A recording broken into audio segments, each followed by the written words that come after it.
Hello दोस्तों, बातें हमारी संस्कृति में आपका स्वागत है। आप लोग कैसे हैं? आज हम आप लोगों के लिए बहुत अच्छी जानकारी लेके आए हैं कि पुण्य का फल देखना चाहना है आदमी को। मतलब पुण्य का फल देखना चाहता हूँ। अगर आदमी को पुण्य का फल देखना है, इस वीडियो को पूरा देखिए। पूरा देखेंगे तो आपके समझ में आएगा कहाँ पुण्य का फल क्या होता है। तो आज हम आपको इस वीडियो में ये दिखाएंगे। अगर वीडियो आपको अच्छा लगे तो लाइक ज़रूर करिएगा, सब्सक्राइब जरूर करिएगा, लेकिन पूरा देखिएगा। तो आइए हम आपको अपने बातों पर चलते हैं। एक सेठ बस से उतरे, उनके पास कुछ सामान था। आसपास नज़र दौड़ाई तो उन्हें एक मजदूर दिखाई दिया। सेठ ने आवाज़ देकर उसे बुलाकर कहा, अमुक स्थान तक इस सामान को ले जाने के कितने पैसे लोगे? तो मजदूर बोला, आपकी मर्जी, जो देना हो दे देना, लेकिन मेरी शर्त है कि जब मैं सामान लेकर चलूं तो रास्ते में या तो मेरी सुनना या आप अपनी सुनाना। सेठ ने डांट कर उसे भगा दिया और किसी अन्य मजदूर को देखने लगे। लेकिन आज वैसा ही हुआ जैसे राम वन गमन के समय गंगा के किनारे केवल केवट की ही नाव थी और किसी की नहीं थी। वही स्थिति आज सेठ के सामने भी आ गई है मित्रों।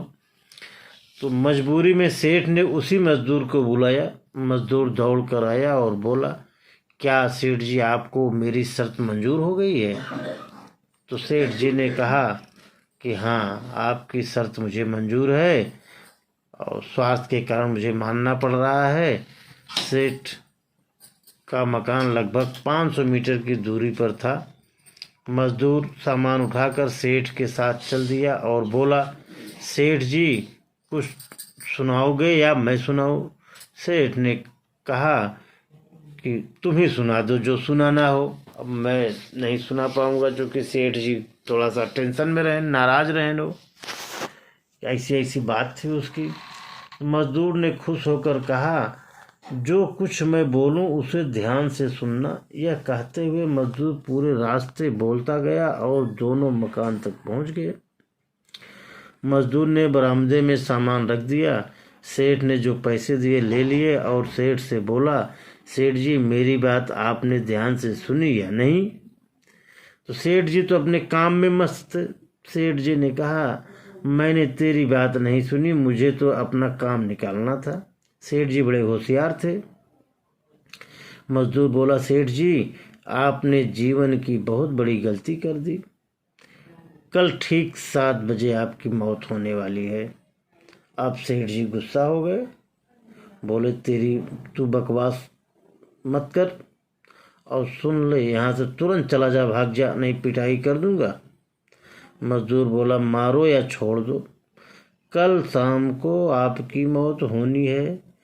अब भी मेरी बात ध्यान से सुन लो।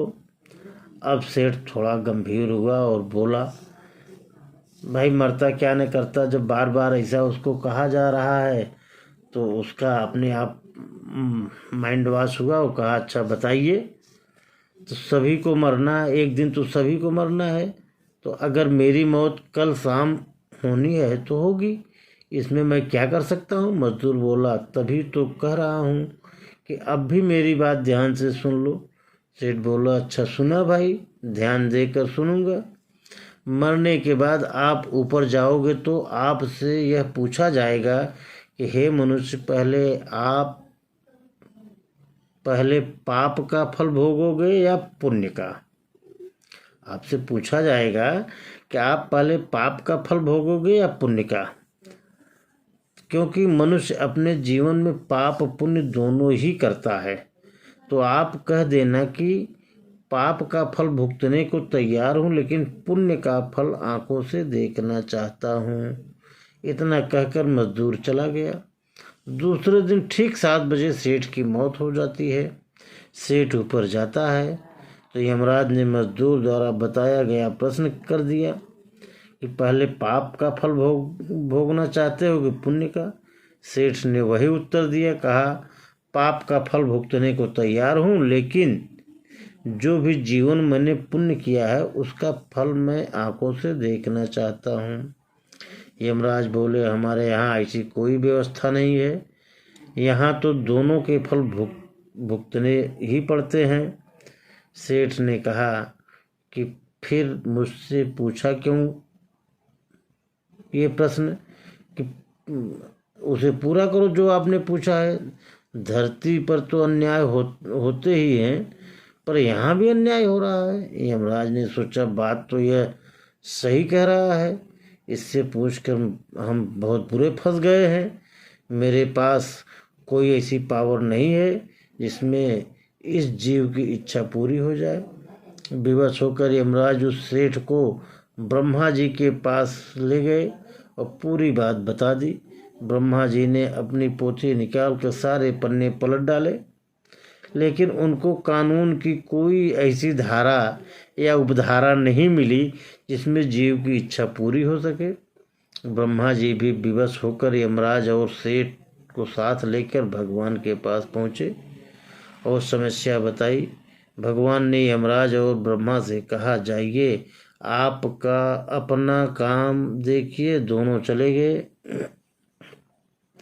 भगवान ने सेठ से कहा, आप अब बोलो, तुम क्या कहना चाहते हो।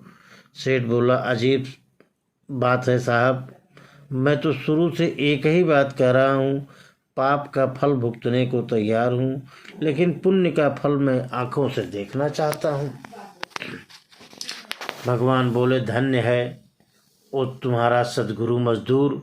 जो मजदूर था इनका अब आप ये समझिए गुरु बन गया है, सदगुरु बन गया, जो तेरे अंतिम समय में भी तेरा कल्याण कर गया। अरे मूर्ख, उसके बताए उपाय के कारण तू मेरे सामने खड़ा है। अपनी आँखों से इससे और बड़ा पुण्य का फल क्या देखना चाहता है। मेरे दर्शन से तेरे सभी पाप भस्मीभूत हो गए हैं। इसलिए बचपन में हमको सिखाया जाता है कि गुरुजनों की बात ध्यान से सुननी चाहिए। पता नहीं कौन सी बात जीवन में कब काम आ जाए। तो मित्रों, अपने जीवन में सबको एक गुरु जरूर बनाना चाहिए, क्योंकि गुरु के जब आप बनाएंगे, जब आप गुरु की बात मानेंगे, तभी आपको भगवान से साक्षात्कार होगा, वही आपको मिला सकता है भगवान से। इसलिए इसी के साथ अगर आपको ये जानकारी अच्छी लगी हो, हमारे चैनल को सब्सक्राइब करिए और जुड़े रहने के लिए आपको धन्यवाद।